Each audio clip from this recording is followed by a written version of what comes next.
Hello everyone, welcome to What If Issei Was True Devil and Want to Become a Satan Part 2. Chapter 11. It was about 3.5 hours after the fun in the bath that Issei woke up.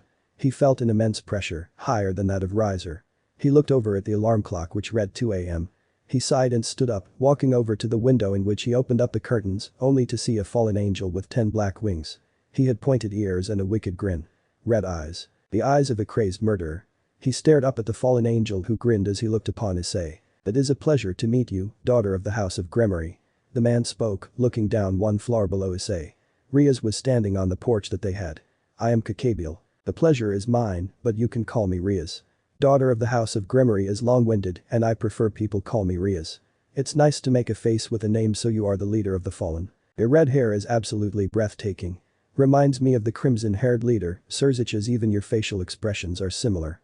It makes me absolutely sick to my stomach." "Well, thank you. So, are you here for something or you just here to judge a beauty contest?"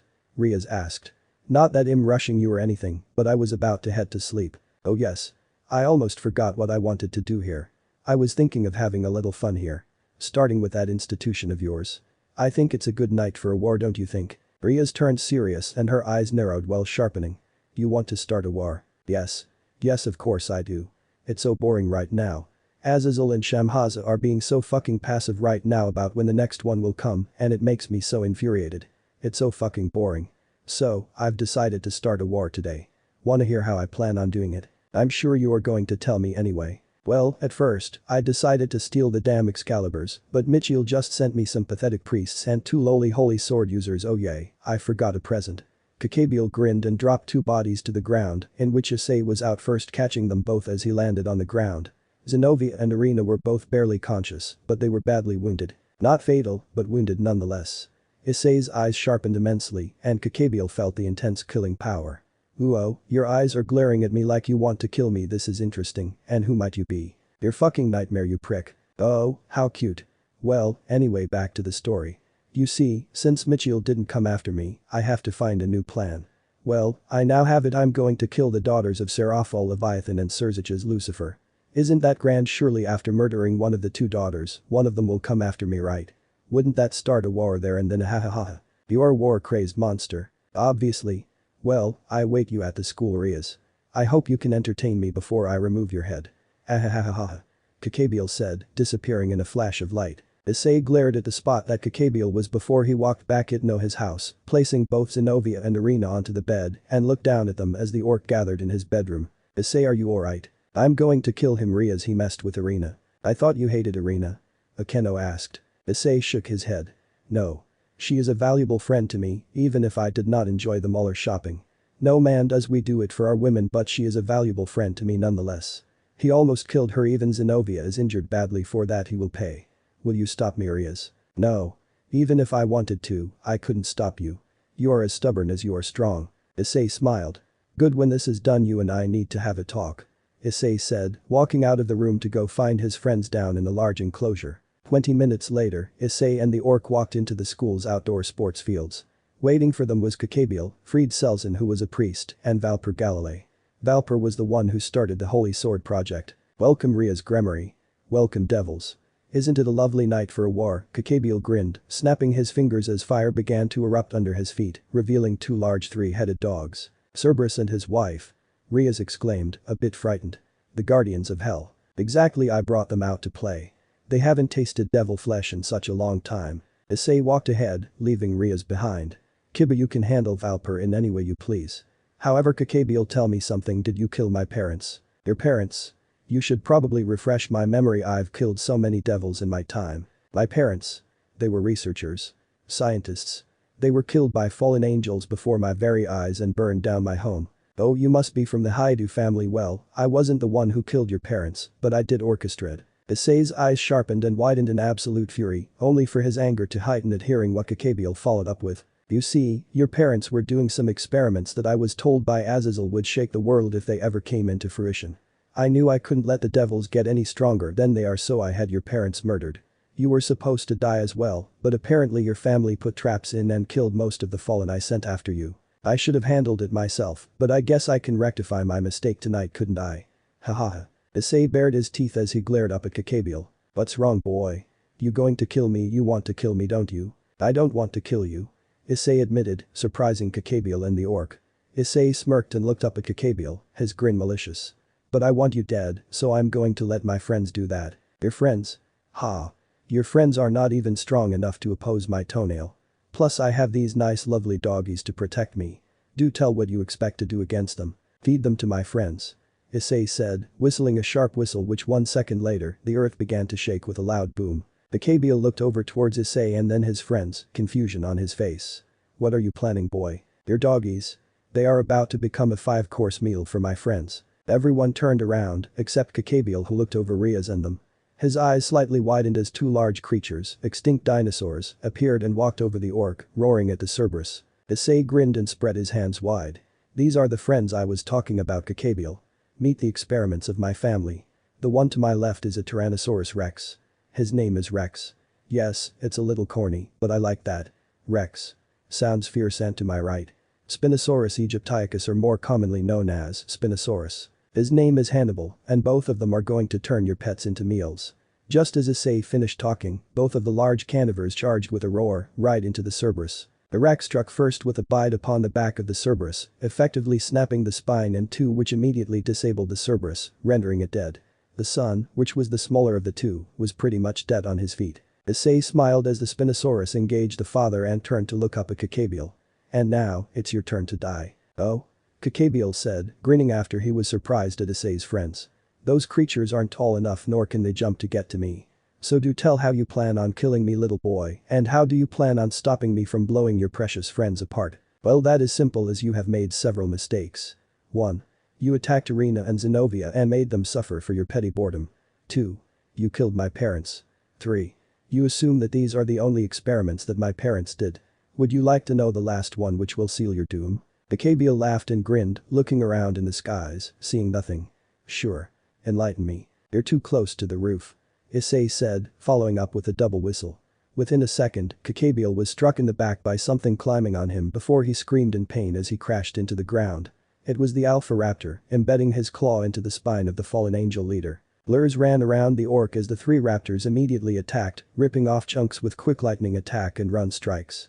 Kakabiel's wings were all being ripped off within seconds, his screams filling the night sky, while his light spears were thrown in all directions, trying to hit his attackers, only to fail as they only exploded against the ground and the sky are blocked by Riaz and Sona, who came over after hearing the roars of the massive dinosaurs. Kakabiel was on his knees, panting and bleeding from his back. His wings were all gone and his powers were diminished. He could even be killed by a Keno or Riaz. Issei walked over to Kakabiel, who looked up at Issei, fear in his eyes. You just met the real deadly creatures of my friends. Velociraptors. Well, technically, they are Utahraptors due to their size, but they are commonly mistaken for velociraptors. The one who struck you first was the Alpha Raptor. I call him Charlie. Then you have Zulu, Whiskey, and Tango. Issei said before turning to his side and motioning to the T-Rex and the Spino. They were both feasting upon the carcasses of the pair of Cerberus. As I said, they were going to be meals. You made the mistake of coming here today, Kakabiel, and now you will become a meal as well. Wait, don't do this. Issei whistled as he walked back to the orc, and the screams of Kakabiel died out within seconds as the raptors fed upon a fallen angel. Issei walked towards the orc and then walked through a gap in their ranks. Riaz reached out for Issei, but he brushed his hand away. Not right now, Riaz, please. Not right now. Issei said, solemnly. Issei just killed his first person. He just sentenced someone to death, and as his first it weighed heavily on his soul. Riaz, Akeno and everyone in the orc has killed someone before and they went through the same thing as he was going through. He just needed someone to talk to and they knew that, but first he needs to be left alone. As the dinosaurs finished up their meals, they ate everything including the calcium-filled bones, leaving nothing behind except blood stains. Sona, her peerage and the orc finished up with cleanup. The raptors also ate Valper's body, though Freed had escaped earlier. The school was fixed and would be open on school day. Issei went to bed and fell asleep in the enclosure. He made a bed from the leaves of the forest within upon a very smooth rock. Using multiple leaves as a pillow, he fell asleep quickly, though his dreams were filled with misery.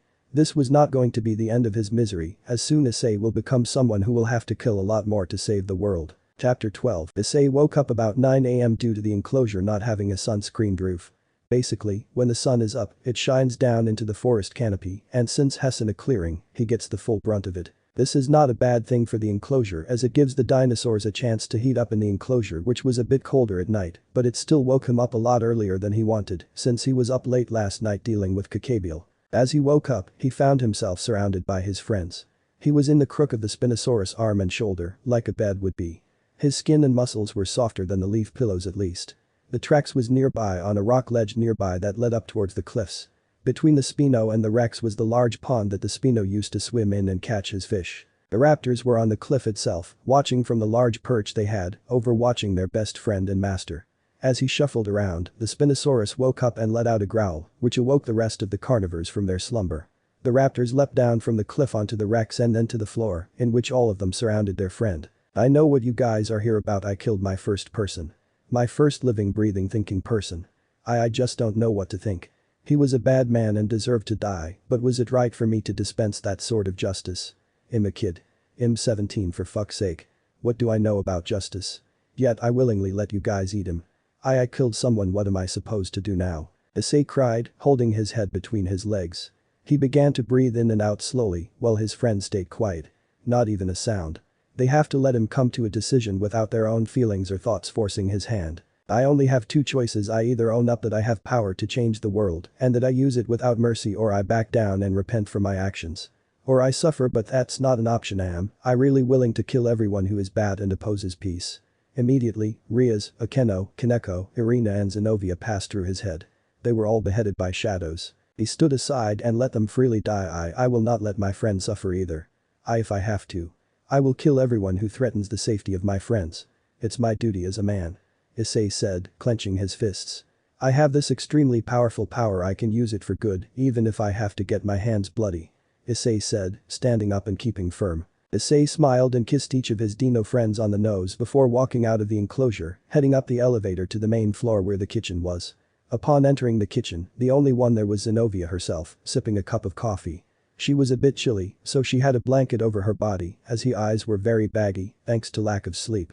Issei eyed her up and raised a brow. What are you doing here in my house? Zenovia only responded with showing her two devil wings before putting them away and sipping some coffee. Of course she did once again, undermining me. I'm getting really angry with this lack of respect. Issei growled out, grabbing an apple and walking back to the elevator, heading down to the floor that had the gym. After devouring the apple, he began to work out once more, wanting to blow off some steam. He was getting sick and tired of everyone in his life, minus his dino friends, treating him like a lowlife. While yes, by extension, Rias and them aren't necessarily bullying him like the kids before would since he was not of the 72 pillars, he was still nonetheless not getting the respect he wants. The girls were not looking at him like a king. They were using and abusing the fact that he had powerful friends. The dinos did once mess with him by kneeling to Rias, but he knew that they would never ever follow her as their king. He was the king and their best friend. All he was doing was punching at the bag, aiming for the large red dot that was about a baseball in size with each punch. After about 5 minutes of blowing off steam, he took a small towel and wiped the sweat from his neck and forehead before heading to the elevator for a bath.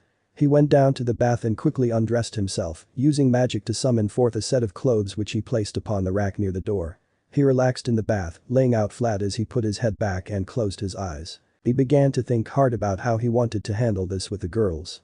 He wanted respect. He needed to talk to Rias. Mono y mono. After about 20 minutes of resting his eyes, which actually turned into a small nap, the sound of the elevator dinging which meant someone was down with him, he opened his eyes to a blushing naked Ravel. Ravel.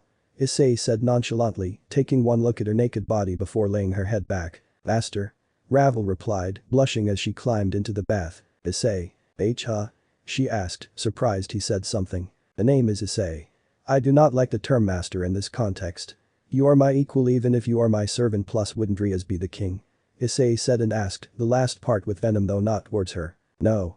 You are the king even if Rias is pushing to be the current king. Are you upset with her? Gee, how did you know? He asked sarcastically. However he sighed and shook his head. No, that's not right. I have no reason to get mad at you. It's Rias and the others that I have issues with. Not you or Isabella. Ravel smiled. Apology accepted. So Ravel, about last night, I'm sorry for making you do such indecent things. I really did not mean for it to go that far, but I got lost in the pleasure. For someone who wields such great power, you sure are very humble. Humble? No. It's the truth. I never wanted to make you do that. I did it on my own accord, and while I guess I misread the situation, I do not regret it. I admittedly enjoyed it. Ravel said with a blush. Issei blushed as well, scratching the back of his head. And as my master, if you ever so willed it, I would do it again and even more than that. She said, blushing heavily. Issei blushed as well but coughed to clear up the air. I will keep that in mind, Issei replied, his eyes still closed. Are you not happy with my body? Can we please not continue with this topic? I'm uncomfortable. You've never had a girl come on to you before, have you? Ravel said, getting a smirk on her face. Usually, she acts high and mighty, but she had no reason to be high and mighty to Issei. Issei was an Adonis to her. Extremely strong, handsome, had unimaginable resources. She respects what the Hyoudou family does. She understands that while they may not be of the 72 pillars like her prestigious and more popular family is, but the Hyoudous had a lot of power in politics due to being researchers. She understood a lot. My personal life with girls is not up for discussion. Issei replied. He was blushing madly and knew that Ravel would not stop this. Ravel grinned. A virgin. She commented, smirking. You're one to talk. Ravel snorted. And what makes you think I'm a virgin? Ha. I've had more men than you can even guess. Slut. Ravel puffed her cheeks out at the way he said that. He just said it like it was just a matter of fact. Nothing serious. He just said, slut. I am not a slut. I am the daughter of the House of Phoenix. There is nothing wrong with being a virgin, Ravel. I am a virgin and I'm okay with being one. Losing my virginity will happen one day. There is no reason to rush getting your virginity taken. You should always lose it to someone you love. Issei said, looking up and giving the girl a smile. But to answer your question, I do in fact enjoy your body. Very much so. Issei looked at her tits for about 5 seconds before laying his head back, relaxing. You pervert, Ravel said jokingly. She had no reason to call him that since she did what she did with her new king. Perks of being the king. I get to do whatever I want. Issei said with a shrug. They now both sat in silence for about half an hour before Issei stood up, unashamedly not covering himself, and dried off. Do you have any suggestions about how to deal with my current situation of not being respected? Talk to them. Tell them that you will not take this disrespect from them. They have no right to treat you like this, Issei. Even I know this. Issei nodded and got dressed in the Sunday outfit he chose. It was a pair of grey cargo shorts, a grey t-shirt with snake on the breast, and his socks with brown shoes. He rubbed his hair as he rode the elevator up to the main floor. He exited the elevator after taking a deep breath and walked into the kitchen. Upon entering the kitchen, he spotted everyone. Isabella, Riaz, Akeno, Kaneko, Zenobia and Kiba. They were all at the table eating their breakfast, though Zenobia was at the counter just drinking coffee. Ah, Issei. There you are. You know where Ravel is? Yay. She was in the bath with me. We had a good conversation. She was in the bath with you? Riaz asked, glaring a bit at him. Pray tell what this conversation was about. Issei stared at Riaz and raised a brow. What is it to you what I talk about with one of my servants? I have a right to know as my what? Issei asked, his tone dangerous. Pray tell what you are to me that you have a right to know what I speak about with others. Your senior? She asked. She knew she crossed a line big time now. They never really thought he would mind not being the real king, but they were wrong. Nice try, Riaz. All of you minus Irina, Zenobia and Isabella, you all treat me like I'm inferior to you. Why? Riaz gulped and looked up at him. It wasn't that I want you to feel inferior, it's just you don't have experience as a king. I thought this was the best option since we originally were gonna have you join my peerage, but with you having so many members to start. So you thought you could come in and take over? Just because I don't have experience. How else am I going to get experience if I don't learn to be a king? It's not fair to me, and to be frank.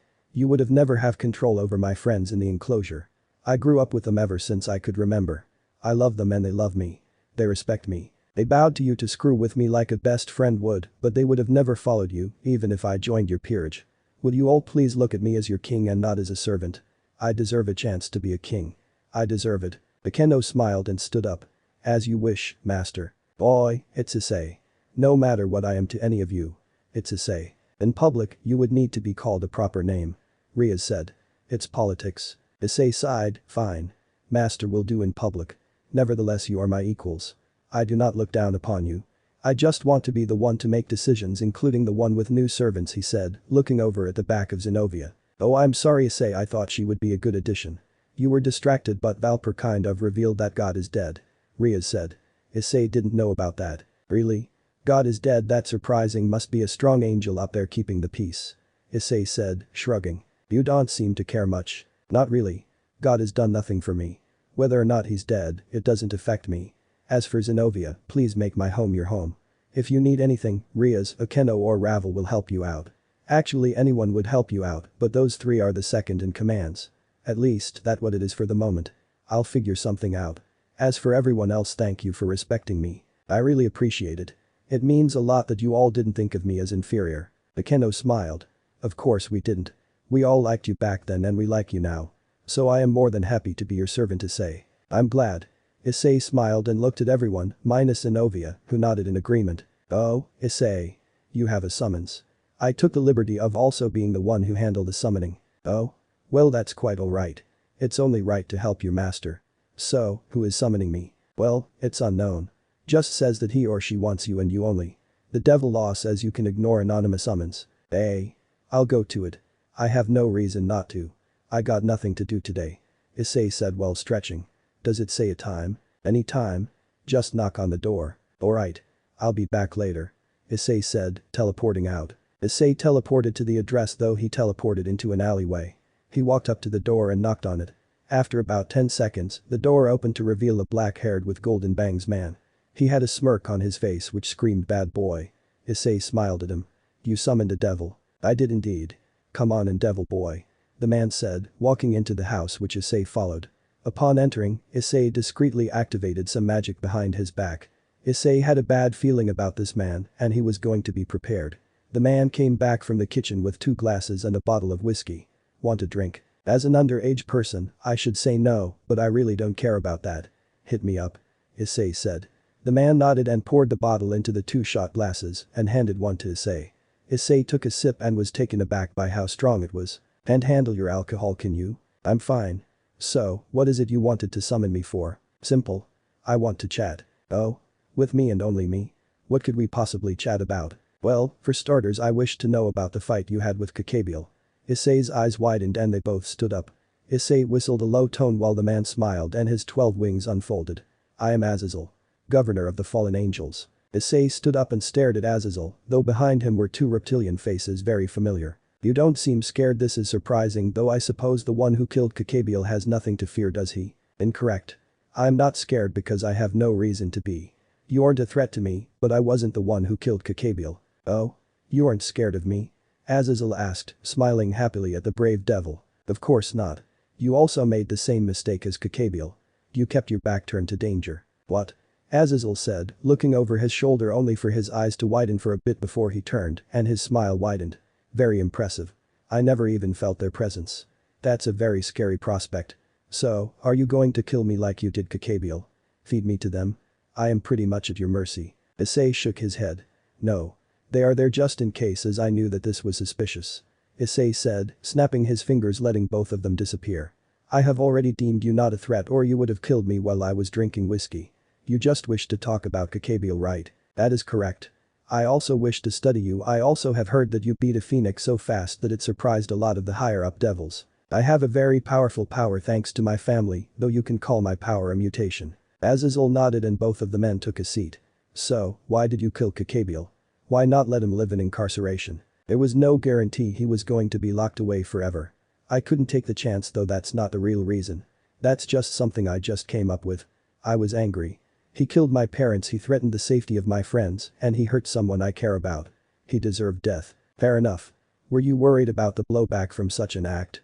Such as the fallen angels declaring war? Not at the time, and I suppose right now I'm not concerned either. I really never thought about it. If they fallen angels are mad at me, then they can come after me. I will gladly take as many out with me as I can, but it seems to me he didn't act with your authority, so you would like me to sweep it under the rug and not really complain. That is true.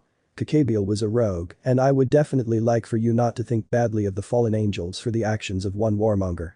Azazel responded. Don't worry about it. The way I see it. Justice was dispensed. He had it coming, and I am also glad to see that you all feel the same way. Azazel nodded. However, due to these events there will be a peace summit tomorrow, since it's a school holiday. The 3 powers will be meeting. Issei raised a brow. That's kind of cool, I guess, though this means I have to join, don't I? You are the king that took down Kakabiel. That's true. Well, I will not be bringing my friends along as I wish for them to stay mostly in the shadows until needed. Fair enough. I don't even know all the details, except that Kakabiel was eaten by something, and so were the 2 Cerberuses. Though since I just saw the 2 creatures you brought along, I got a fair idea. So, I think that is all. Any questions for me? Just one. Is it true that God is dead? Azazel raised a brow. Why would you think that? Answer the question. Is he dead or not? Azazel hummed and shrugged. Yeah, he's dead. So Valper was being honest. Alright, fair enough. Doesn't bother you? Why would it? None of my concern. Fair enough. Well, that should be it then. I will let you go back to your friends. What about my payment? All devils need payment after their services. Alright. Ooh. Azazel grabbed a couple gold coins that did not look like they were from Japan. Those are Greek coins called Danik. Old Egyptian coins that were and still are used to pay for the ferryman to Hades. Oh shit. Really dude, I love the Greek mythology. Are you saying they are real? Kid. All mythologies are real. Greek, Norse, Hindu, Japanese, Egyptian. All of them. This is a big world you are stepping into, kid. Awesome. Alright, well I'll see you tomorrow, Azazel. Thanks. Issei said, teleporting back home. Chapter 13. Issei arrived at home shortly after meeting up with Azazel, appearing in the living room which was connected to the kitchen. Upon arrival, Riaz looked up from her book and smiled. You're back early. How did the contract go? Riaz asked, smiling at him kindly. Issei smiled a bit at how much she actually cared. Well actually. Azazel was very kind and gave me these awesome coins. Issei said, placing the old Greek coins on the table. The mention of Azazel forced Riaz to drop her book and she stood up. Azazel, you mean the leader of the fallen angels, she asked, running over to him and checking for wounds. Riaz. Stop that. Issei said, squirming as he delicate and soft hands moved his face and body around. I'm alright. Let me talk. Riaz blushed intensely and backed away. Sorry, it's just that Hess the enemy. Issei smiled. I understand. I'm not angry, but you are actually mistaken. He's actually a very good man. He was the one who called for the peace summit. Peace summit? Yes indeed, Riaz. Spoke another deeper voice. Surzich's appeared in a flash of red. Issei is correct. Azazel is the one who called forth the peace summit. Issei nodded. He also had nothing to do with Kakabiel. His only mistake was not reining him in quicker. I trust Azazel, Riaz. He's not a bad man. Just a bit mischievous. Surzich's nodded. There is a peace summit tomorrow since school is out for holiday. I wanted to come to tell you in person, but it seems Issei beat me to it. All of you must come due to your fight with Kakabiel. Issei nodded. We are well aware of that. Surzich's smiled. So you are the king now, Issei? You seem to be the one answering these questions. Yes. We all decided that it's only fair that I become the one true king. Not Riaz. It's not fair to me to treat me like an inferior. Fair enough.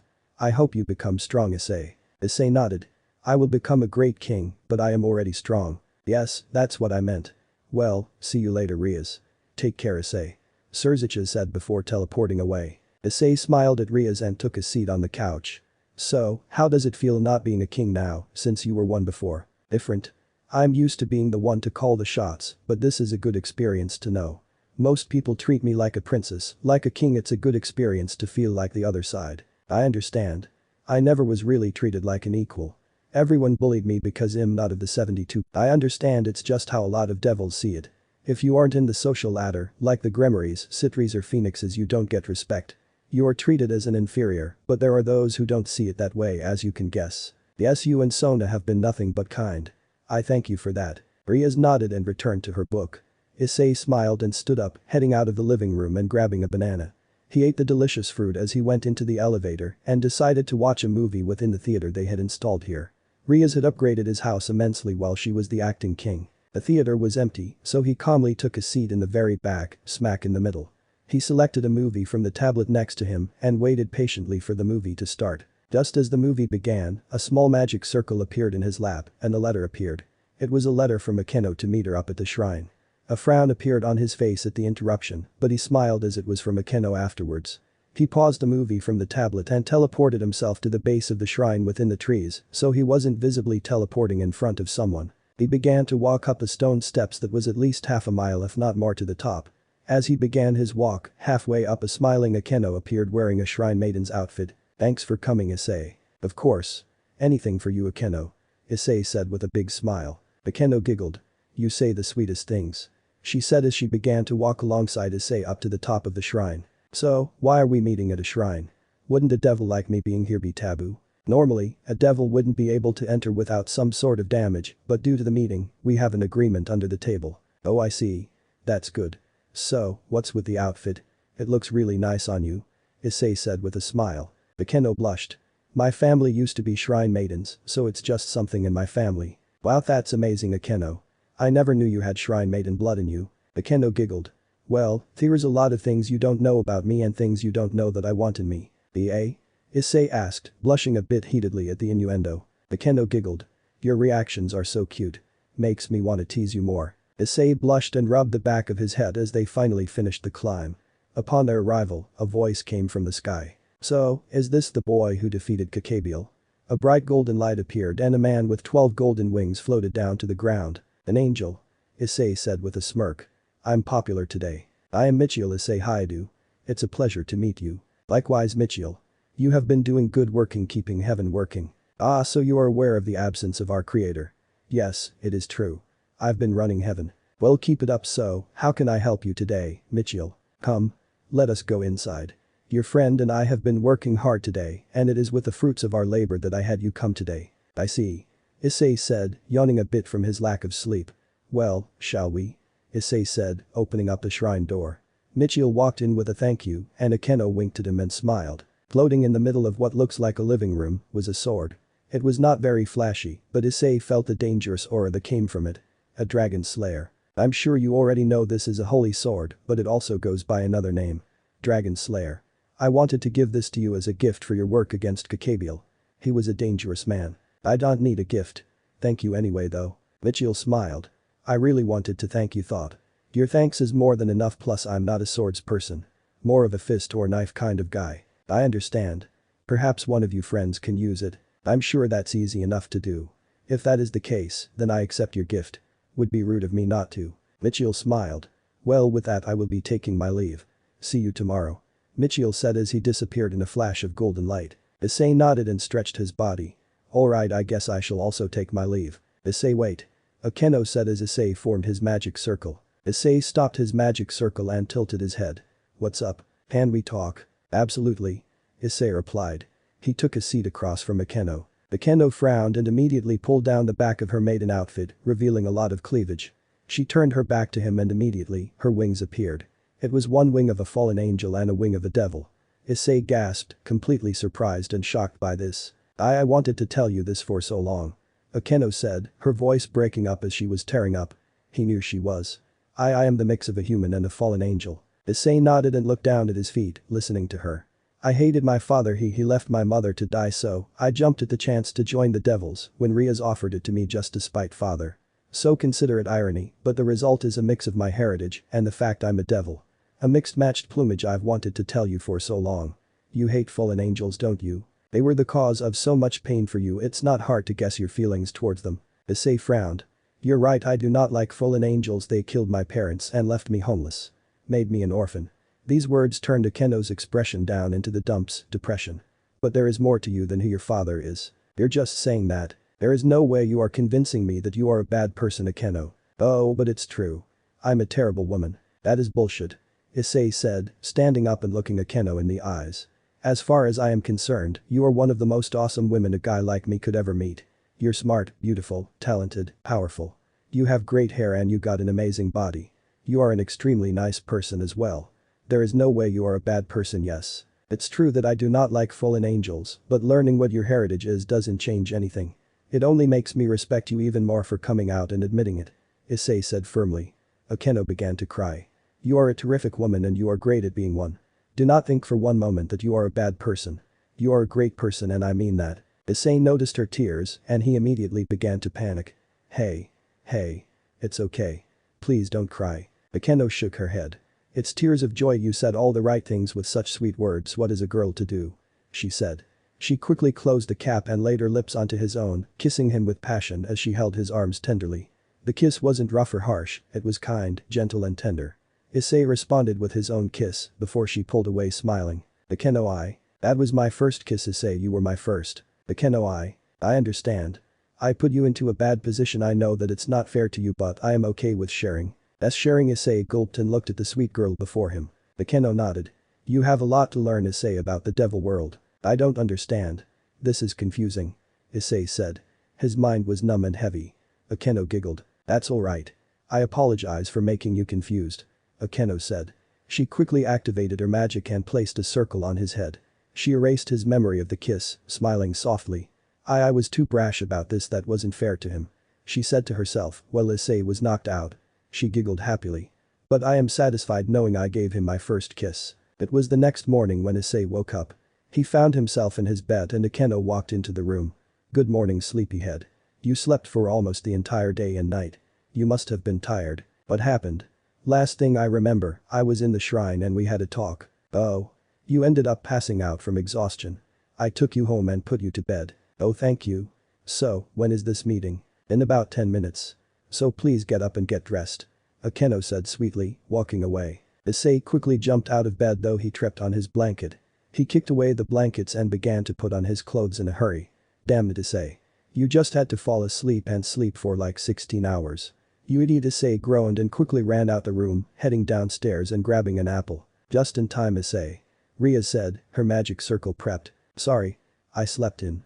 Issei said, quickly munching on the fruit. Ria's chuckled and with that, they teleported. They all arrived outside the large meeting room within the school. Ria's knocked on the door and Surzich's called them in. Upon entering, Issei noticed that Irina was with Michiel, Serafo was with Surzich's, and a tall girl with long dark silver hair and light blue eyes stood behind Azazel. She had a smirk on her face and she wore black leather combat pants, a grey plain t-shirt and a black vest on top. She was about as tall as Issei, so around 6 feet, and her t-shirt and vest revealed a lot of her cleavage. She had breasts about the size of Isabella and her butt was familiar too. They had the same fighter's build. She took a look at Issei and smirked. She was very beautiful, but Issei did not trust her. Something about her screamed dangerous. This here is my sister and her new peerage. She joined her childhood friend's peerage earlier, so she is now the servant. I see. Welcome Issei and his peerage. Michiel said. Likewise. Azazel replied. So, I guess we should start. Issei, care to report on Kakabiel? Surzich's asked. Do I need to give a speech or? Issei asked. Not sure what the proper response is in these meetings. Just tell us what happened. Michiel replied with a smile. Kakabiel was the one who killed my parents. He sent lackeys in his stead and killed the Hyoudou family. I'm the only survivor. Years later, he came to this town and tried to start a war by killing Sonar Rias to draw out one of the 2 kings. I intervened and Kakabiel is now dead.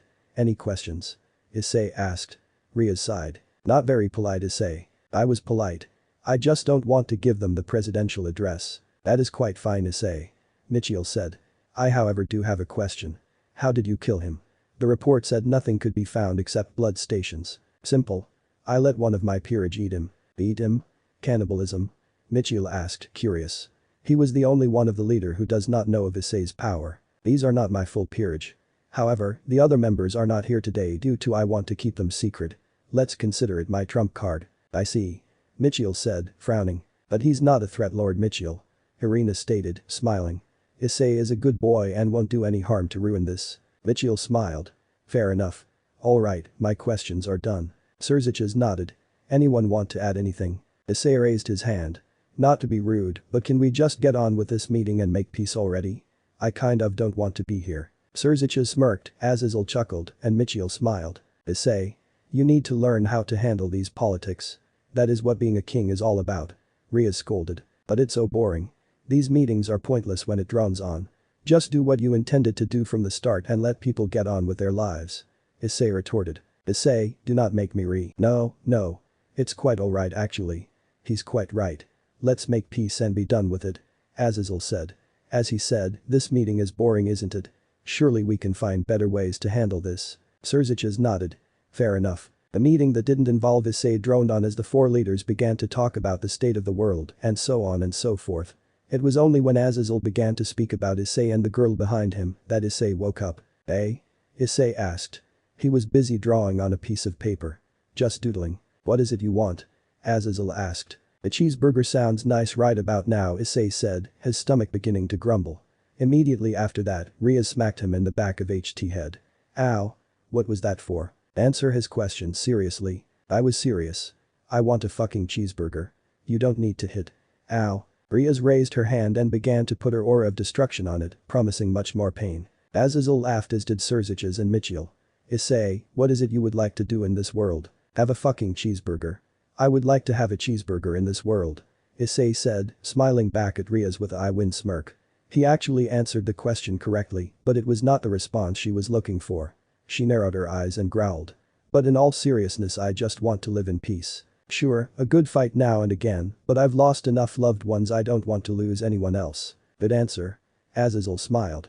So we are all in accordance. Before anyone could answer, the room exploded in a flash of light. It was only thanks to the quick reaction of the leaders that no one was injured. Terrorists. Surzicha said with distaste. I figured they would attack today. Azazel said, watching as all their troops were teleported out of the area. Issei looked over at them and watched as they began to open fire on the shield that the leaders put up. Volley? Azazel asked looking over his shoulder. Oh. My turn now. Alright, could be fun. Wait. Issei said. Everyone looked over at Issei. I will handle this alone. Have you ever wondered what my full power would be? Surzicha's raised a brow. I was always interested. I knew you were holding back by far with Riser. Are you sure you can handle everyone here? Quite, however, all of you need to put up a large shield. I mean it. Even you, Volley, Issei said, taking off his shirt as he flexed his shoulders. But, keep this in mind. The reason I held back is simple. If I used my full power, Riser would be dead. Issei said, jumping down from the building to the ground. Hey magicians. You have 5 seconds to surrender now peacefully. If you do not surrender now, you will be dealt with using lethal force. Do not make me do this. Issei said, summoning a green magic circle this time which summoned a baseball-sized green ball of energy which hummed with inert power. The magicians all laughed and began to shoot at Issei with their magical light beams, though Issei blocked with a magic circle. So be it, Issei said. Alright, time for a history lesson. On August 6, 1945 at 8:16 a.m. the United States dropped a nuclear bomb on Hiroshima. The explosive power was 15 kilotons of TNT. Today, you are about to witness what it was like on that day in Hiroshima. Good night. Issei said. It was after he spoke the magicians all began to look scared. Surzicha's eyes widened as the green ball began to suck up energy from the magic circle below it, having it swirl around. Brace for impact. Surzicha's roared, putting everything he had into the shield. Everyone including Volley pitched in. The shield encompassed the entire building, while it also made a secondary shield which covered the entire ground. Basically, it was a bubble within a bubble, keeping any damage within the bubble. Detonate. Issei spoke as she snapped. The green ball exploded in a bright flash of light, immediately blinding everyone looking at the ball of light.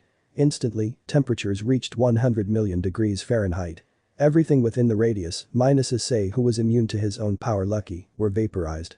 Every magician was instantly vaporized, leaving not a trace. A shock wave struck the bubble and cracked it almost to the point of breaking. The mushroom cloud was visible to everyone now. Azazel and the rest opened their eyes after the blinding light, looking at the mushroom cloud.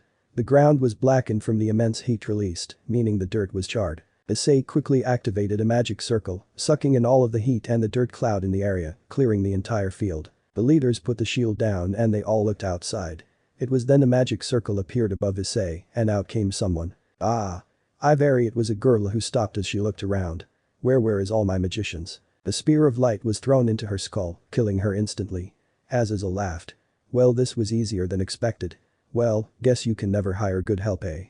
Azazel spoke before he was shoved outside of the building by an explosion against his back. Azazel got out of the crater in the ground.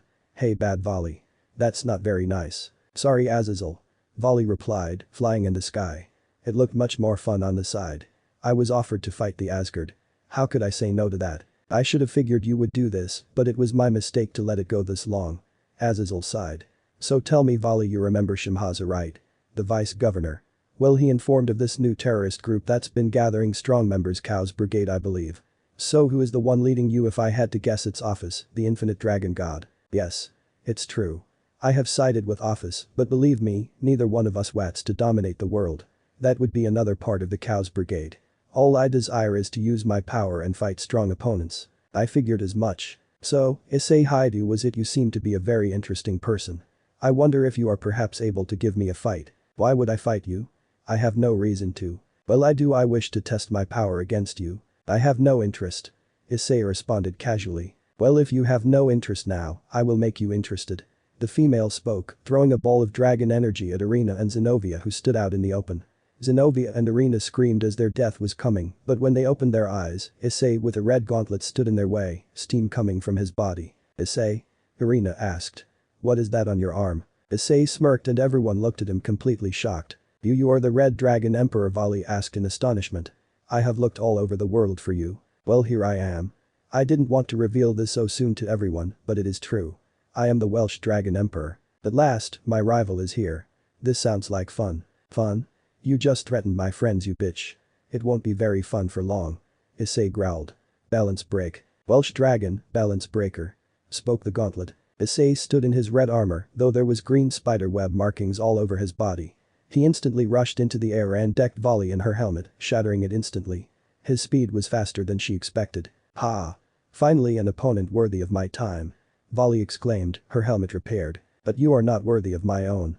Issei spoke, dashing forward and grabbing the leg of Volley before swinging her round and around before tossing her to the ground.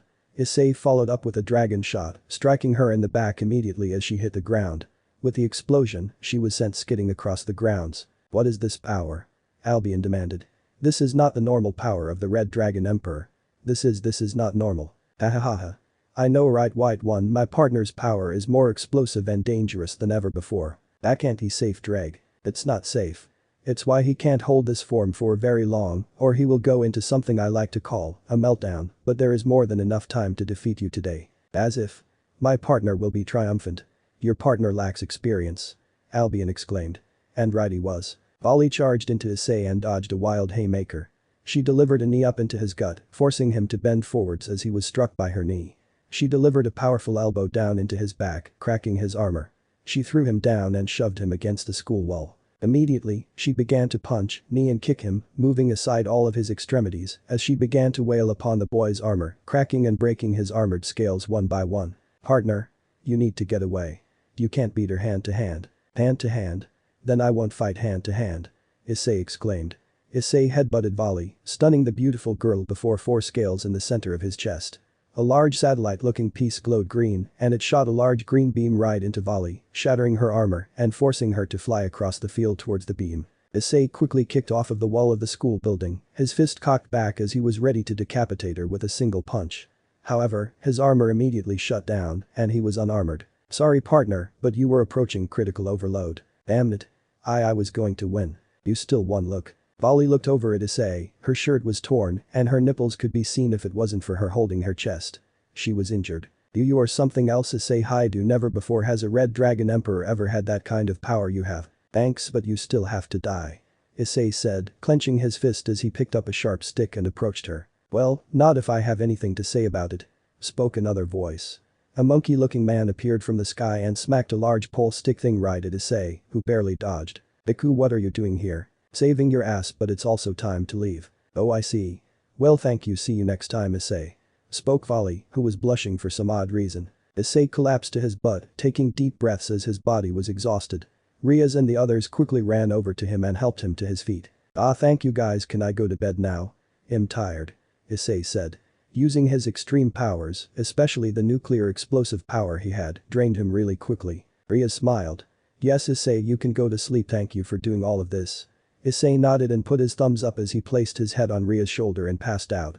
The adrenaline he had during the fight was gone and he immediately was knocked out. The only ones who stayed behind were Serafal, Serziches, Michiel and Azazel. They all gathered in a circle. So, this was an interesting experience. Michiel said. Yes. Azazel replied. This is definitely something we need to watch. That power of his is dangerous. Mainly to himself. I detected a lot of residual energy during his balance breaker. I think if he kept up his armor for a long time, he would end up dying. I see, Serziches said, his lips turning into a frown. Any ideas? Not yet. Azazel replied. But, I can see if I can help out with him as their new trainer. Serziches nodded. That is much appreciated. Michiel smiled. Well, I suppose the next time we meet, we will discuss countermeasures for the Cows Brigade. For now, I will return to heaven and get to work on the favor you asked of me, Serziches. Farewell. Michiel said, disappearing in a flash of golden light. Azazel smiled and walked away. Have a good night, Serziches. I will keep a watch over the boy. Serziches nodded and disappeared with Serafal and Grafia in a flash of red light. When Riaz put Issei to bed, she climbed into bed with him and snuggled up against his side and fell asleep. Shortly after, Akeno joined them, then Kaneko, then Ravel, then Isabella. Eventually, his big-ass bed was beginning to get crowded. It was from there on out that Issei's life was going to get more interesting as the Cows Brigade was now coming into play. How will Issei's explosive powers handle the new state of the world? How about when a god decides to come to play? Will Issei survive or will he completely annihilate everyone in his path? Chapter 14. Issei woke up about 6 a.m., yawning and stretching awake, only to stop mid-yawn as his hands hit something very soft and squishy. He blinked and squeezed the soft object, only to hear 2 moans coming from above his head. He blinked and sat up, raising a brow at the fact Akeno and Rias were sleeping in his bed. He then looked down and noticed Ravel, Isabella and Kaneko were also in his bed, but below him. Kaneko was using his right thigh while in between his legs, Ravel was cuddling his left thigh, and Isabella was just resting against the wall, not touching him. Issei smiled a bit, blushing as he rubbed the back of his head, but he sighed afterwards. These girls, why surround me of all people, why not Kiba? Surely he's better looking. He said under his breath. He slowly placed Kaneko under a pillow and slowly climbed out of bed, not touching the other girls as he walked out of his room quietly. He shook his head as he passed Kiba's room and went down to the kitchen to get his breakfast. He began to make his breakfast only to look at the calendar. Summer break was coming. This put a big smile on his face as he cheered silently. Awesome. Summer break. Time for the beach. He said to himself, kind of loud whispering. Not quiet talking but not whispering either. He sat down with his bowl of cereal and began to eat it, giggling happily to himself. About 20 minutes later, as he was watching some cartoons by himself, Rias came down the stairs with a yawn and walked to the back of his chair. Hey Issei. Can we talk? Issei muted his TV and smiled. Sure Rias. Summer break is coming so I'm excited. About that I was hoping you wouldn't mind going to the underworld and visiting my family. I had planned this trip before we met up again. Issei smiled, faltered a bit and he thought about it for a few seconds. Alright. That sounds nice actually. Sure, I'm more than happy to go. Rias smiled and hugged Issei to her bosom. Thank you Issei. You are amazing. Thank you, though I'm not sure why I'm amazing. Issei said with a sigh as he turned back on his TV. Rias looked down at Issei and frowned. She nodded to herself, understanding he might be a bit slow when it comes to the feelings of the female. She smiled and began to make her own breakfast as well. About 4 hours later, Rias came over and tapped Issei. Could you go pack up please? Issei nodded and quickly leapt over the couch and ran to the elevator to head to his floor. He quickly rushed like a man and packed up 2 weeks worth of clothing and his grooming supplies before coming down with his backpack. All done. Rias shook her head and smiled. Alright. I'll prepare the magic circle to take us to the train station. Can we just teleport straight to the underworld? I'd prefer that. Alright. They will blame you anyway. Rias said, prepping the magic circle. Everyone gathered round and she teleported them to her house. Upon arrival, Graphia was already waiting and there was maids on each side of the large driveway walkway. Welcome home Lady Gremory. Welcome Lord Issei. Lord. That sounds kinda cool, but for you Graphia, it's just Issei. We've known each other for a long time. I think we can converse as friends no. As you wish. The servants will take all your bags and take them to your rooms. Come, let's go inside. Graphia replied. Everyone was ushered in and Issei immediately disappeared from everyone because he made a right while everyone went left and he ended up on his own walking. Rias finally looked behind her as she was walking with Graphia, only to blink. Where's Issei? Rias asked. Everyone shrugged. Damn it. Rias sighed. I should have figured he would do this well. Rias said, shaking her head. Graphia smiled. Issei is a very terrible king in a political standpoint. He has no grace for a devil, but he's fun. He's an interesting spirit and perhaps the world needs someone like him. Rias smiled. That is a very accurate description of him, but I honestly wouldn't have it any other way. Well, they may look down upon me for allowing him to be this way. The world is going to change with him. His power is immense. Indeed. Azazel will be coming over later tonight. Apparently, he's been assigned as your new trainer for the group. Of course he was. Rias said with a sigh. At least Issei trusts him. As do most of us. He's a good man, though he might be a bit mischievous. Fair enough. Alright, well, I'm going to see mother. As you wish. Graphia said. With that, everyone went off to go find Ria's mother. Issei himself was wandering the castle, remembering everything from back when he was a kid. He decided to head to the large hot springs that were outside, teleporting one of the towels he packed into his hand before he rushed outside. He quickly undressed then redressed it only his shorts, no underwear before climbing into the hot springs and relaxing. Ah fuck so nice. He smiled and happily relaxed though a voice interrupted his relaxation. So you also know of the legendary Gremory hot springs? Spoke Azazel who was in the corner. Issei did not see him. Issei groaned a bit. What? Are you saying you aren't interested in seeing me? Seeing you means that I'm going to end up suffering. I just know it. Azazel grinned. Suffering? I think of it more as improving. I hate you. Issei said with a smile, laying his head back on the concrete. I love you too. Azazel said with amusement. The silence lasted for about 5 minutes before Issei spoke up. So, what kind of training did you have in mind for me? Experience training. Combat training really. You need to learn to fight. Sounds fun. Some kind of martial arts. Nah. More of human military training. They have a very effective combat efficiency. So, I hired a human that is ex-military that deals with devils a lot. So, I'll be heading to the human realm for how long? About 3 to 4 months. I will fetch you if we need you here. Fair enough. When do we start? Whenever you are ready. I should probably say goodbye to the others. Up to you. I'll wait till around dinner time. I'm assuming everyone is invited. Quite. You will be missing an underworld party I think, though maybe I will pull you for it. Issei shrugged and just relaxed in the pool. Do you really think that the terrorists are going to be a big issue? Azazel sighed. Unfortunately I do, there are a lot of scary people out there. Scary strong, but you are also scary strong. I have been thinking of deploying you and your peerage as an attack force. You know, like we take the fight to them. With your powers as the Red Dragon Emperor and the fact you also have the power of a nuclear bomb, which is scary as it is, we have a serious threat to them. You. Oh, and not to mention the amount of teeth we can deploy upon them. I see. Sounds interesting, but I think it's a nice plan. I've made my peace out killing. If I have to become a bad man in order to kill the bad men, then it's worth the sacrifice. Azazel nodded.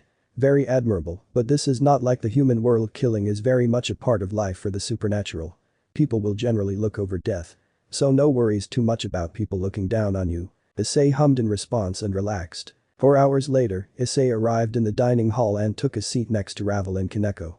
Issei smiled at them and began eating with the rest of them. Now that we are all here, greetings everyone. Since you are our guests and friends of Ria's, please think of this place as your home away from home. Issei nodded and continued to eat, which he was eating not completely like a proper noble, but not a pig either. He ate quietly and slowly, neatly and gently. No unneeded mess, but he did have his elbows on the table. Issei. I would like you to know that you are a part of this family. From now on, I would like of you to think of me as my own father. Issei began to choke on his steak before thumping on his chest to get it to go down. Excuse me? Is this some kind of sick joke? My parents are. Issei paused and looked at Riaz, who was blushing. You wouldn't be, are you? No, are you trying to say Riaz and I are betrothed now? Well, Nadu, her father started, but Issei put his hand up. Let me interrupt your train of thought. I do not accept this. Who I marry is my choice and it's neither fair to me or Riaz that we are forced into a marriage. Now, if by some miracle, Riaz likes me enough to date me and I date her, then sure, maybe looking into marriage would be acceptable. However, I do not have any sort of relationship other than friendship with your daughter. Furthermore, it is her choice and her choice alone who she marries. I interrupted one marriage and I will say this to you. She will only marry when she is ready. Not because your high noble devil society deems it so. Do I make myself clear? Issei asked, his right eye turning into a radioactive green as he stared at Ria's father. Crystal, I was only looking out for her. No, you weren't. Don't lie to me or anyone in this room. This has nothing to do with looking out for your daughter. This has to do with the fact pure-blooded devils are in decline. Keeping the bloodline alive is your priority. I do actually think that's a noble feat, however, you already have a grandchild and Surziches and Grafia are very much still eligible to have more children. Furthermore, all 3 families of the pillars that remain are very much still in power. They all have children, 1 or more. So, the need to force your daughter in a marriage is unneeded. So, you can let her fall in love and marry the one she loves when she is ready. Not to mention, we are only 17. Marriage is a long ways off. I am not angry with you guys. But I am looking out for Riaz. As her master, but even more so as her friend. Benarana and Zeoticus both smiled, looking at Issei. We will keep out of her love life. The man said, bowing his head. Thank you, but now that this topic is still in the air, why me? What makes me such a valuable asset? I'm not a pure blood. That is true, but it wouldn't really matter. The pure bloodline will still continue, but you have a power that devils have never seen before. You are more than qualified to marry pretty much anyone in the devil world. Even Seraphol? Issei asked, though his tone was very amusing and he laughed a bit at the end. Actually, yes. Your power is on par with our son and he is a very strong man. Almost in the top 10 strongest beings in the world, so it's only natural that you could marry any female really in the world. Wait, you are saying I am within the top 10? Your magical power alone, though perhaps if it got refined and made into an instant bomb out of nowhere, yes, you would be within the top 10. You are at least close to the 10th position, at least in my opinion. Even Surziches is wary of the destructive force behind your nuclear power. Issei hummed a bit and went back to his food. It took about 20 minutes, but everyone was pretty much finished with their food. Issei cleared his throat and looked around. He had noticed that Kaneko was a bit down in the dumps, but said nothing as she didn't want to be bothered as her look stated. I have an announcement. I am leaving tonight after this dinner to the human world. Azazel has set up my training partner. It is a human ex-military operative that deals with devils all the time. I will be training with him the entire summer. I may or may not be here in a month for the underworld party. I do apologize for any inconvenience. Ria smiled. That's great, Issei. Please be safe and come back to us. Bakeno smiled. Yes. What Ria said. Please come back safe. Kiba waved bye to him. Goodbye, Issei. Come back safe. Everyone wished him a goodbye and Issei immediately teleported to the location Azazel sent for him. Upon arrival, he immediately caught a fist that came from the side, holding the fist away from his face. It was an inch away. But you have good reflexes. Spoke the man. It was a Russian who spoke Japanese very well. I'm assuming you are to train me? Yes. Azazel hired me to train you. He told me how strong you were and it makes me very proud to train the strongest person that I've ever had to train. The man spoke. He sounded very gentle and happy.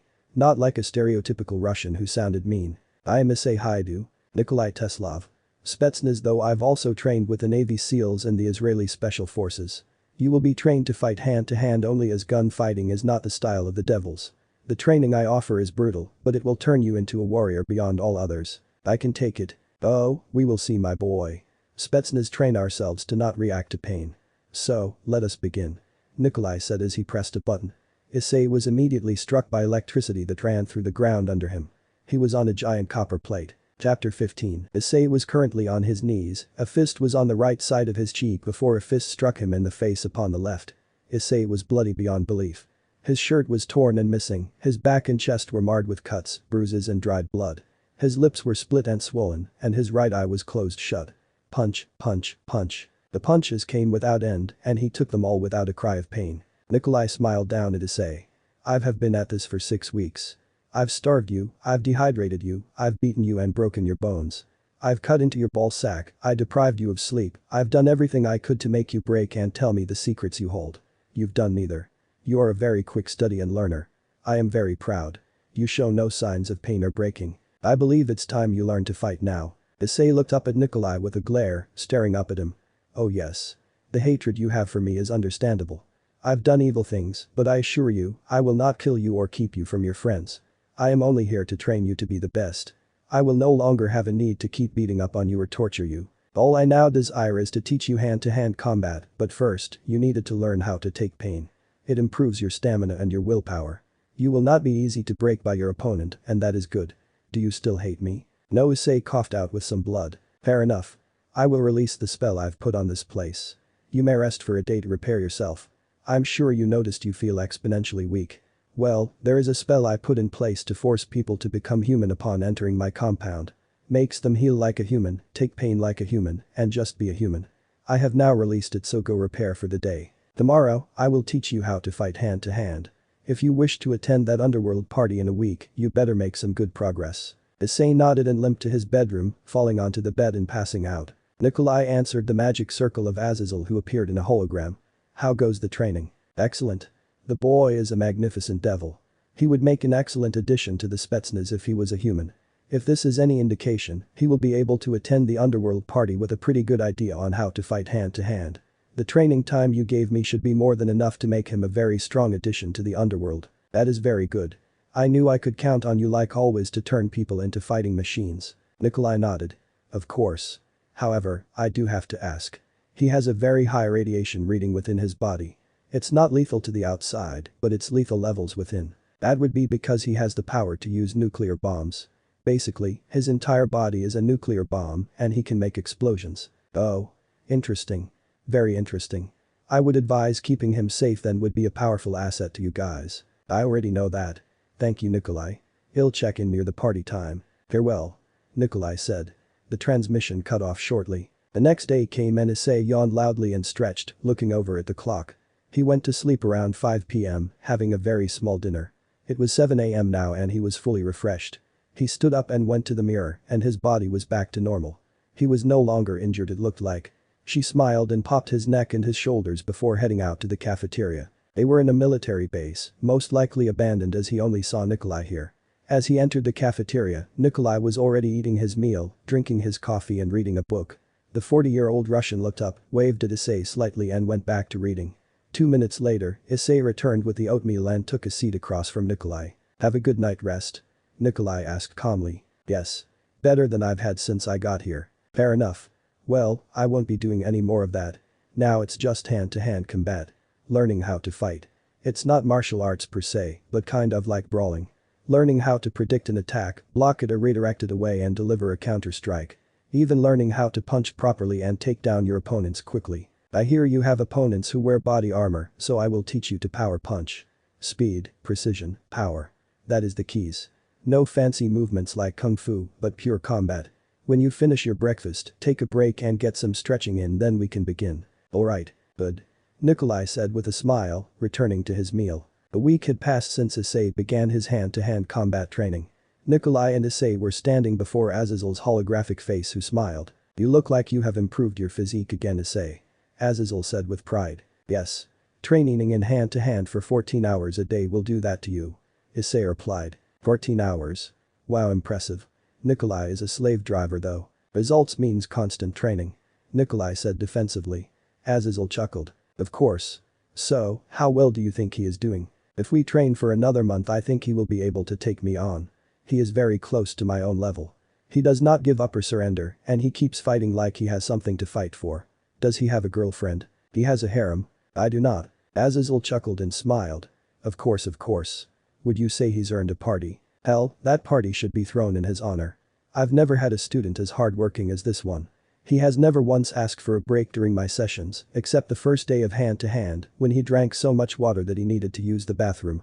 Was quite hilarious watching him waddle away, but other than that, he's been my best student. I don't want to imagine what he will be like when his devil powers return to him. Disorienting probably. You kept that spell up on him for so long, he will probably feel woozy returning, but that's normal. Well, Issei, you ready to come see your friends? Issei shook his head. I think I should continue training. Oh? Well, if that's what you want, but I thought you should know, Kaneko collapsed last night. What? Where is she? Is she okay? Azazel smiled. She is quite alright. Don't worry, I'll keep an eye on her. No.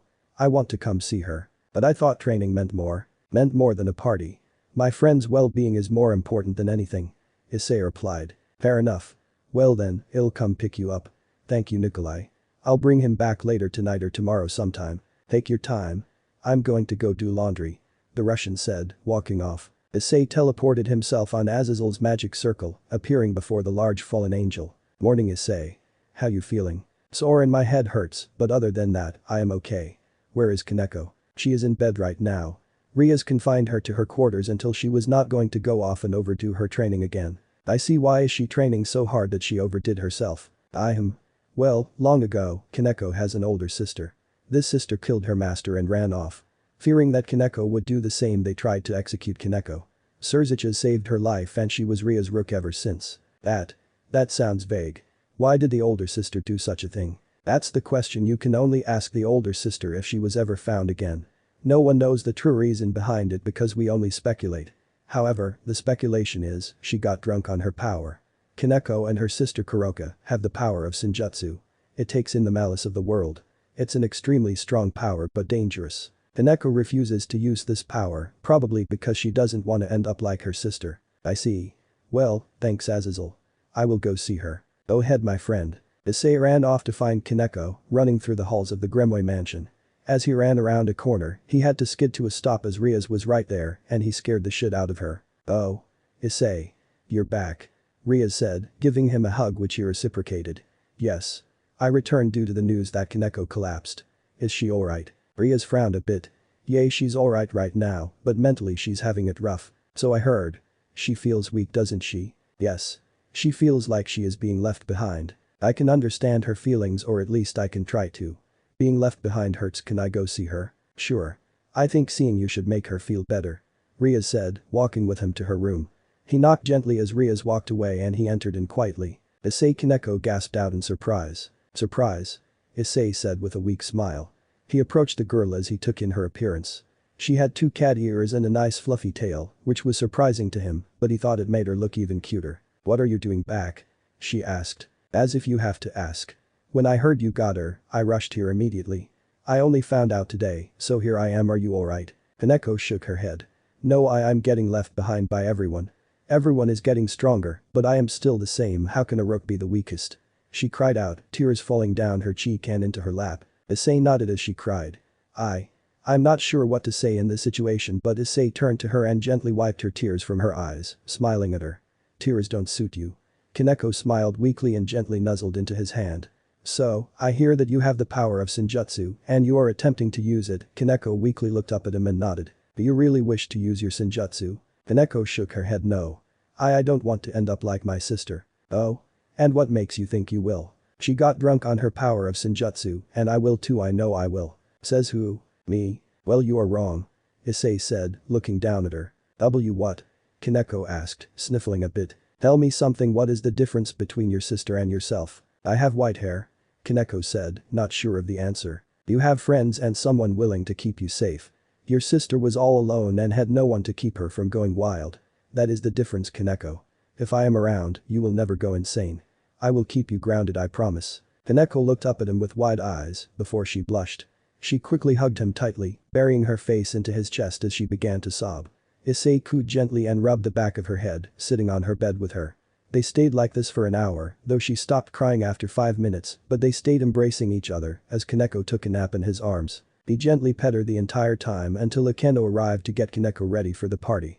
When she walked in and saw Issei there, gently stroking her hair, she got a bit jealous, but she saw the tear stains on Kaneko's cheek and a smile grew on her face. Issei, it's time for the underworld party. You coming? Sure, let me wake Kaneko up and I'll come down with her. Alright. Thank you for everything. Akeno said, leaving the room. Issei smiled and gently kissed Kaneko's forehead. Kaneko, it's time to get our groove on, a party is downstairs waiting for us. Kaneko yawned sleepily and stretched before opening her eyes. She looked up at Issei and smiled. These fancy parties don't really let people get their grooves on. She said, which made Issei smile. I'll find a way. Issei giggled out as he sat up. Ready to go? Kaneko nodded and with that, they both walked out of the room together. As soon as they entered the party, they both separated as Kaneko with to join Rias and Issei left to the food table. His eyes watered at the desserts as when he was with Nikolai, they had basically oatmeal for breakfast every day, some sort of sandwich, usually ham or turkey with lettuce and tomato for lunch, and dinner was usually steak or chicken. The only sweets that they could have was the soda machine, which they both had to have a soda or two a day or their sugar levels would be low. Issei quickly made a plate of desserts, mainly filled with all sorts of cake and cookies, before sneaking away into a corner to watch the festivities. It looked pretty much just like a big fancy meeting with dresses and suits. He noticed that the leaders were all up on the stage, having a conversation while Rias was talking with a tall beau with black hair. He had a very muscular build. Issei ate his desserts in silence before he noticed Kaneko sneaking away from the party in a hurry. Issei put the dessert plate into the trash and quickly began to make his way through the crowd, his body posture like it was on a mission. As he arrived at the elevator which just closed with Kaneko on it, Issei quickly accessed the other one and Rias joined him before he could leave. Rias? What are you doing here? I saw you freaking out so I decided to check on you. You looked worried or concerned. Kaneko bolted out of the party and went down an elevator. This is not a coincidence, Rias. Something is going on in the forest nearby, I know it. Are you sure? Rias said as the elevator went down. Kaneko suddenly starts doing her training, collapses, and there is a big underworld party that someone could easily sneak into and cause some mischief. Plus, Kaneko bolts out. That's not normal for her, something is wrong. I see.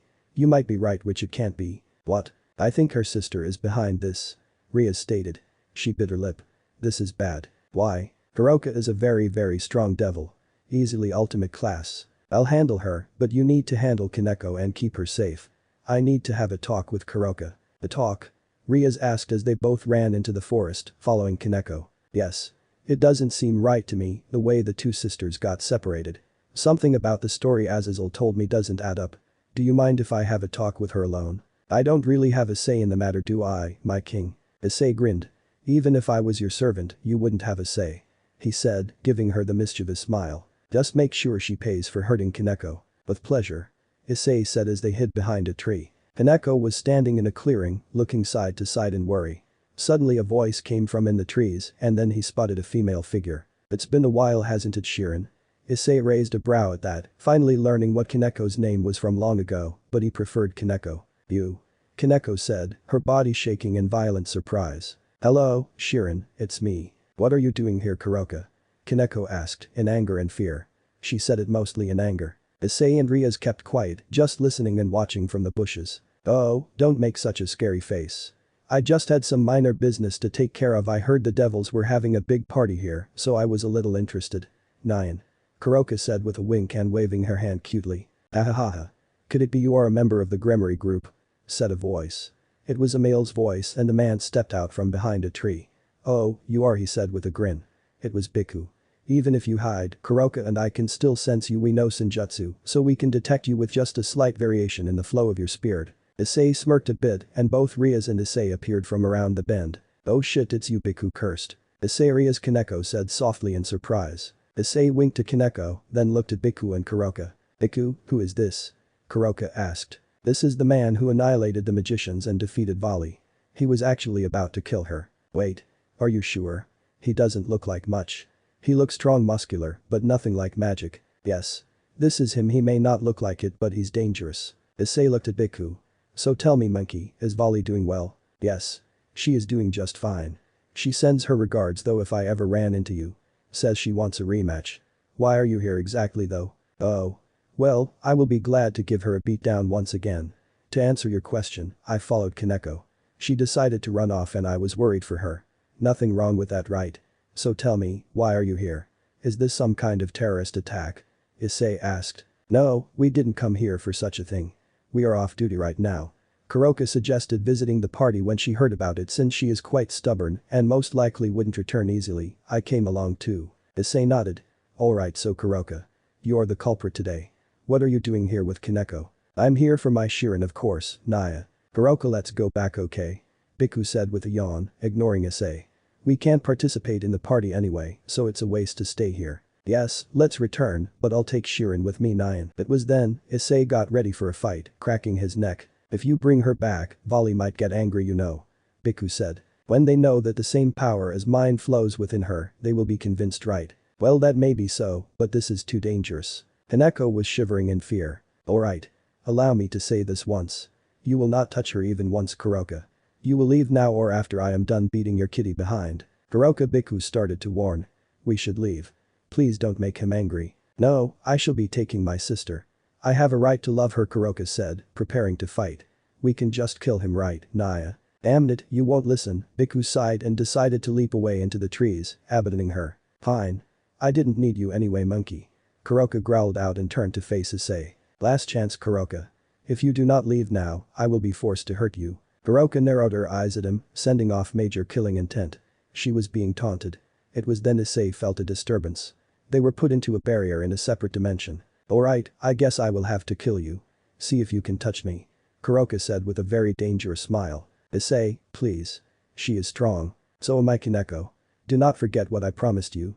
I will protect you." Issei said, dashing forward and slamming his shoulder into Kuroka suddenly, sending her skidding back. "You damn brat. You are faster than expected." Kuroka said, smiling before she charged into Issei. She began to use her palm that was covered in energy to strike at Issei. "Face my Senjutsu." Issei put up his right hand towards her left jab, blocking the strike up into the air, before he redirected her right with his left downwards. They began to do their dance, with Issei blocking her strikes before he found an opening. He grabbed her right hand, moved to her right before kicking the back of her knee, then backhanding her hard with his left hand, sending her to the ground. He smiled and stomped down onto her face, but she rolled out of the way. "You brat. Fine. Let's see you handle this." Kuroka growled and began to fire off Senjutsu shots.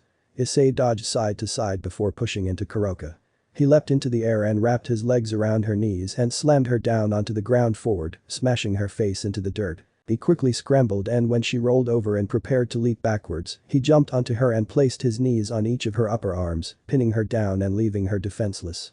Her eyes went wide when a green flame ignited in his mouth and she knew he was going to breathe fire. She was frozen stiff but was surprised when he looked down at her for a few moments before he turned his head to the side and breathed a torrent of flame.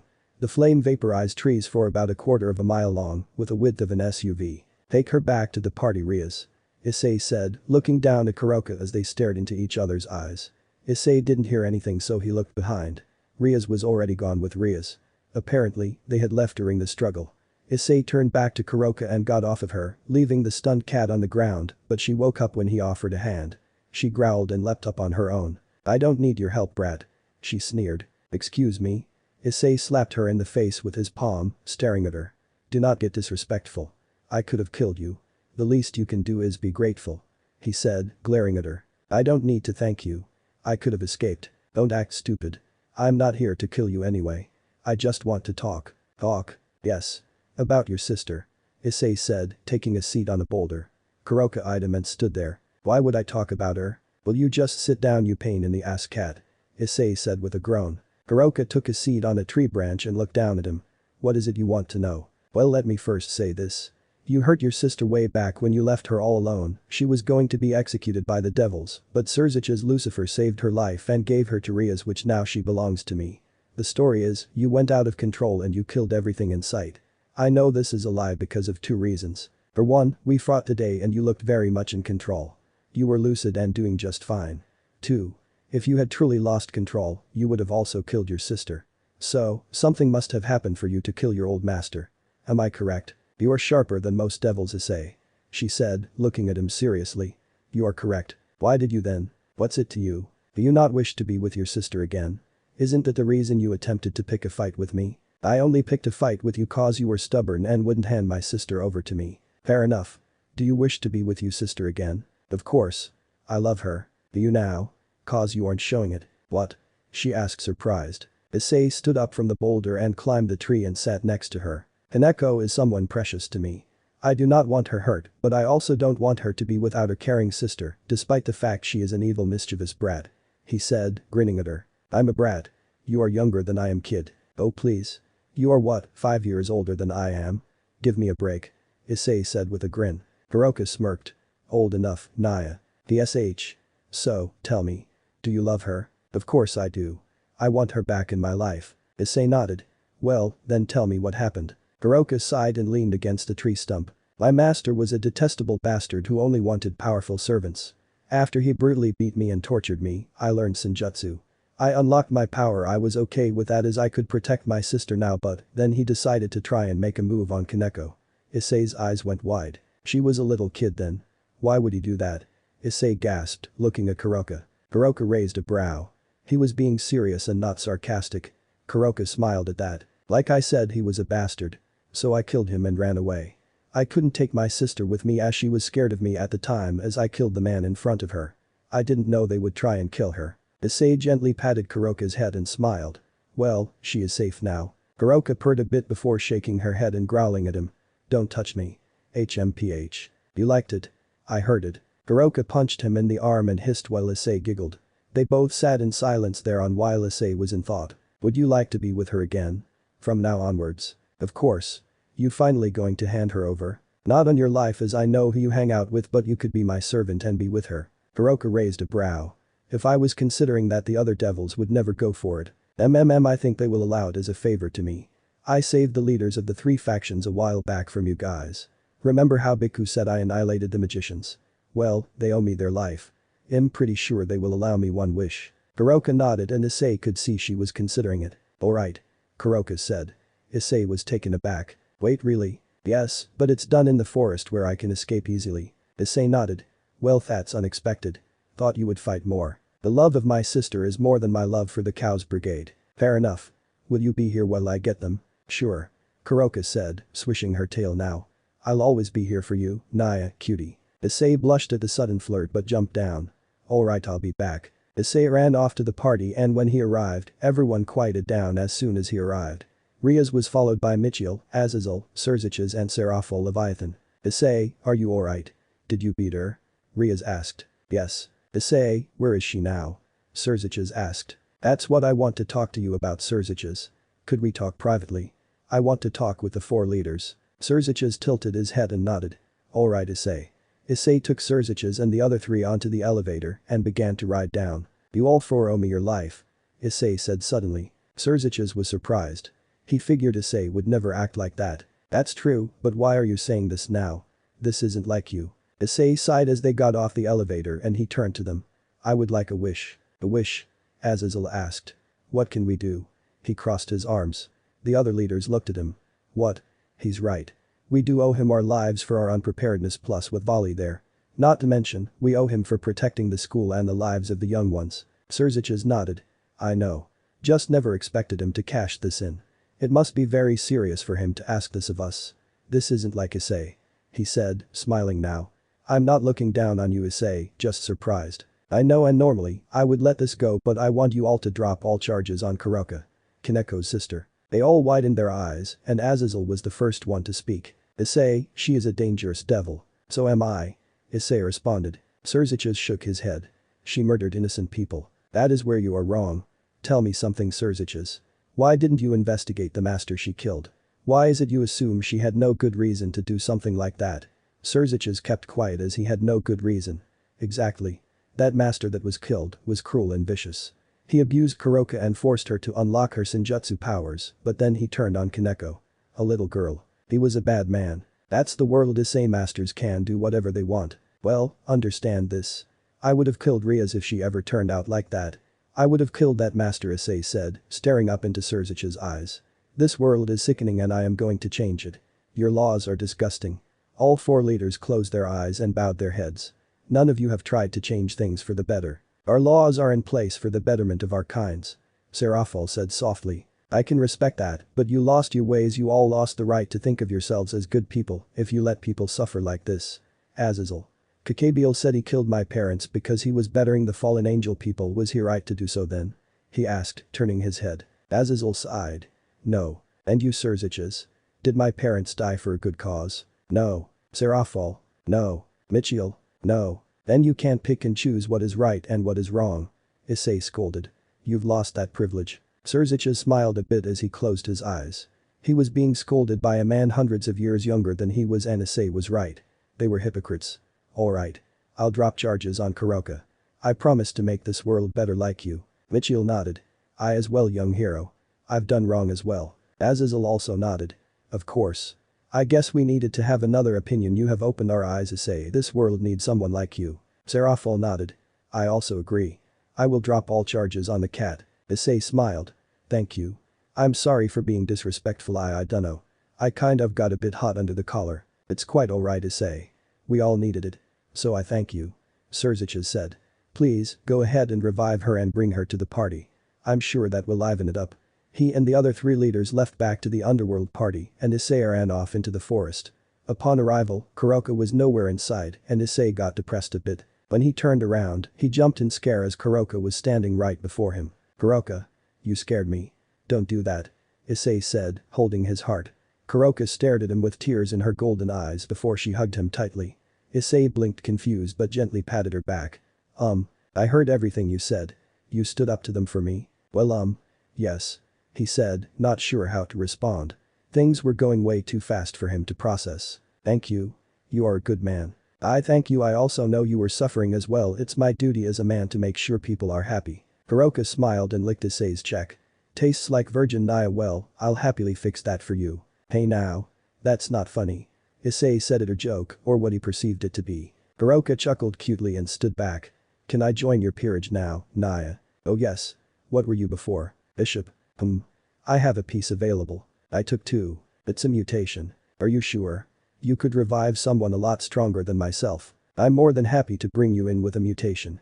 Issei said with a smile. He placed a mutation on top of her heart in which a bright green light shined and she was under his peerage once more. Thank you, Issei. Can I go see my sister now? No. Not yet. I need to get you, her and I into a room alone to talk this out. This is done without her knowledge. Fair enough. Shall we head back? Sure. Issei said, walking back to the mansion. Let me know in the comments below if you guys want the next part. Also check out my other video that has been shown and left. Thank you for watching. If you enjoyed this video please like and share this video. And have a fantastic day. Bye.